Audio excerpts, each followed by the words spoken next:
इस सियासी चर्चा में भाजपा नेत्री हैं, चेयरमैन है नगर पंचायत बरारी से कटिहार की बबीता कुमारी यादव जी। हम चाहेंगे मंच पर आएं और सहयोगी सुष्मिता।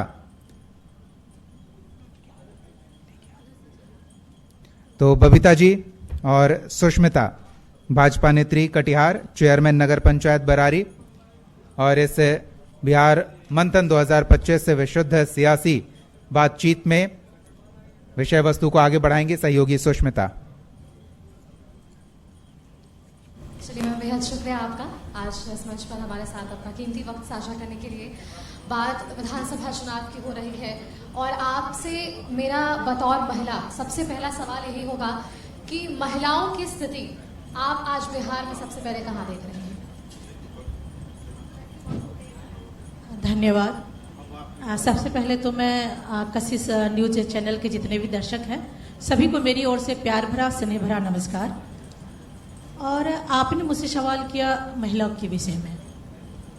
बहुत बढ़िया सवाल आपने मुझसे पूछा, क्योंकि मैं एक महिला हूँ, तो आपने मुझसे महिला को लेकर ही सवाल पूछा। तो सबसे पहले मैं आपको बता दूं कि मैं एक महिला हूँ, और महिला सशक्तिकरण की बात कही जाए, महिला को काम करने की बात कही जाए, तो मैं आपसे भी पूछूंगी, और इसका एक जीता जागता परिचय आप हैं कि महिला कितनी सशक्त है। और ये महिला आज ही सशक्त नहीं है, मैं तो कह रही हूँ कि आने वाली जो पीढ़ी थी, आने वाला जो समय था, ये बीता हुआ जो समय है मेरा, उस समय भी हमारी महिलाएं सशक्त थी। यदि महिलाएं सशक्त नहीं थी तो फिर आज हमारा बिहार, हमारा देश, हमारा राष्ट्र यहाँ तक कैसे पहुंचा। फिर दूसरी बात मैं आपको ये कह दूं कि हम महिला ही तो थे जिसके सामने अच्छों ने भरा पानी, जिसके सामने अंग्रेजों को भी पड़ी थी मुंह की खानी, और वो हम महिलाएं ही तो थे, चाहे उसे रजिया सुल्तान कहें या फिर उसे हम कह दे झांसी वाली रानी। और अभी जब मैं क्षेत्र में जाती हूँ तो फिर वाकई बदलाव तो खैर हुआ है, इस चीज को झुठलाया नहीं जा सकता है। और जब हम जैसी महिला को, जैसे सरकार तो कह रही है, कभी तो हम लोगों को, इससे पहले क्या कहा जा रहा था वो नहीं बताऊंगी मैं, लेकिन अभी कहा जाता हम लोगों को आधी आबादी और 50% हम लोगों को आरक्षण देने की भी बात हुई। जी हाँ, उसी के कहने से नहीं होगा। वर्तमान समय में, आने वाला समय में। बबीता जी, मेरा सवाल आपसे इसी से जुड़ा हुआ था, अगला सवाल, कि सिर्फ कह देना कि महिलाएं कंधे से कंधे मिलाकर आगे बढ़ रही हैं। राजनीति के क्षेत्र में अगर हम बात करें तो कितना मुश्किल या कितना आसान हो जाता है एक महिला के लिए, क्योंकि आप राजनीति से भी जुड़ी हुई हैं, चेयरमैन भी हैं, तो कहीं ना कहीं महिलाओं के लिए कितना आसान या कितना मुश्किल है राजनीति में रहना, राजनीति को समझना और उन तमाम पहलुओं पर जांच करना, आकलन करना, लोगों के बीच जाना, क्योंकि एक बड़ी जिम्मेदारी आपके कंधे पर आपके परिवार की भी होती है।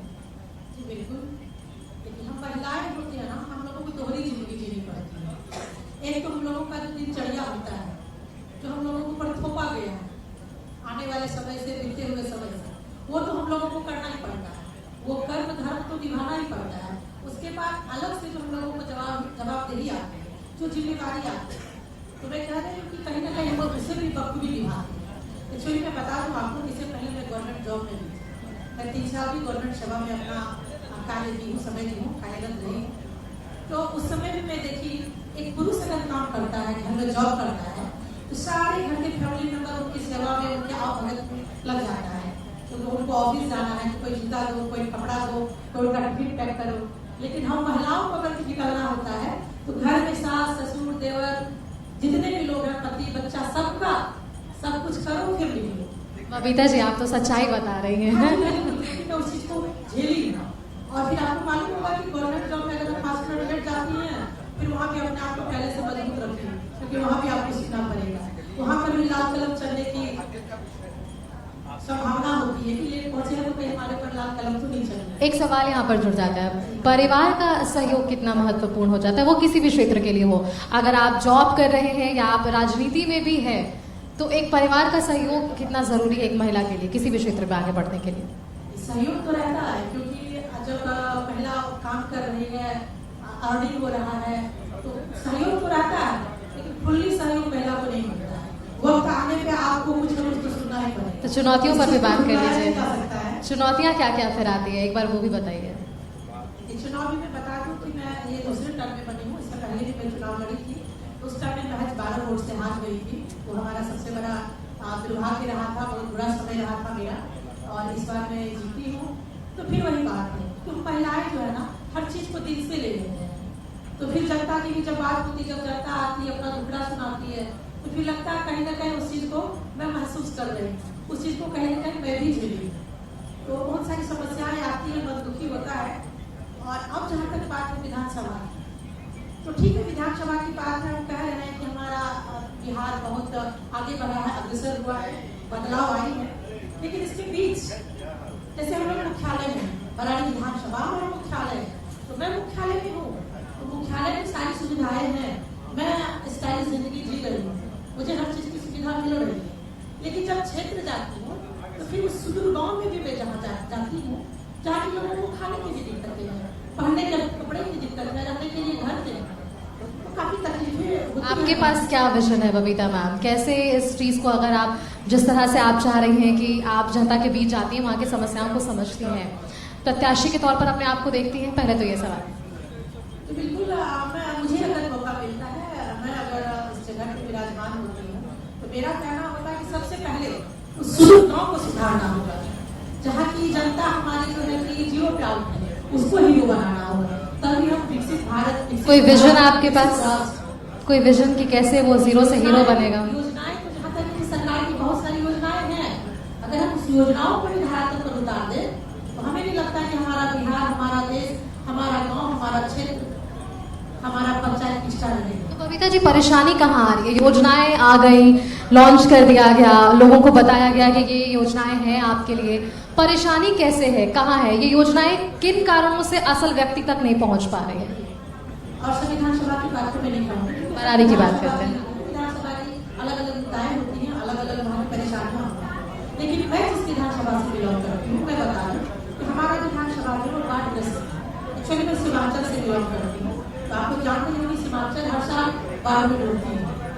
तो बहुत जैसे कभी क्षेत्र में जाती हूँ, तो मैं ऐसी जगह भी जाती हूँ जहाँ देखने को मिलता है लोगों को रहने के लिए घर नहीं है, वो बांध पे बसे हुए हैं। तो बात तुम लोग हर दिन बात करते हैं, लंबी लंबी बातें करते हैं, जहाँ नेता है या फिर जो भी है, बातें तो करते हैं हम लोग सच में, लेकिन अभी सच पूछे तो धरातल पर हम उस तरह से अभी तक नहीं उतर पाए हैं जिस तरह से हम लोगों को उतरना चाहिए।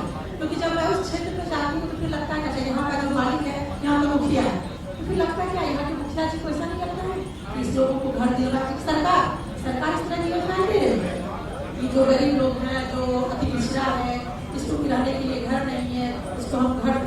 बबीता जी एक आखिरी सवाल आपसे, क्योंकि महिलाओं का जिक्र आपने किया, महिलाओं की हर भागीदारी पे हमने बात की है, ना सिर्फ राजनीतिक परिप्रेक्ष्य में, हर उन परिप्रेक्ष्य पे हमने बातचीत की है कि महिलाओं की भागीदारी कहाँ है, आधी आबादी का जिक्र होता है। आप आज उन आधी आबादी को क्या कुछ कहेंगे हमारे मंच से कम शब्दों में कि आप जागरूक हो जाइए, अपने मत का सही प्रयोग करिए? और फिर आपके चैनल के माध्यम से मैं फिर मांग कर रही हूँ अपने बिहार सरकार से, अपने केंद्र सरकार से, यदि हम लोगों को आधी आबादी की बात कही जा रही है तो इस चुनाव में फिर वो दिखना भी चाहिए, हम लोगों को आधी आबादी की हिस्सेदारी मिलनी चाहिए। ये मैं आपके चैनल के माध्यम से मांग कर रही हूँ, मैं अपने बिहार सरकार से, मैं केंद्र सरकार से। चलिए बेहद शुक्रिया बबीता मैम आपका हमारे साथ जुड़ने के लिए। आपने बातचीत की उन तमाम परिप्रेक्ष्य पर कि महिलाओं की आज स्थिति क्या है बिहार के दृष्टिकोण से और बिहार में महिलाएं किस तरह से आगे बढ़ेगी। बहुत बहुत शुक्रिया मैम आपका। बहुत शुक्रिया कविता जी आपका और सुष्मिता आपका भी। मैं चाहूंगी सुष्मिता आप मंच पर रुकिए।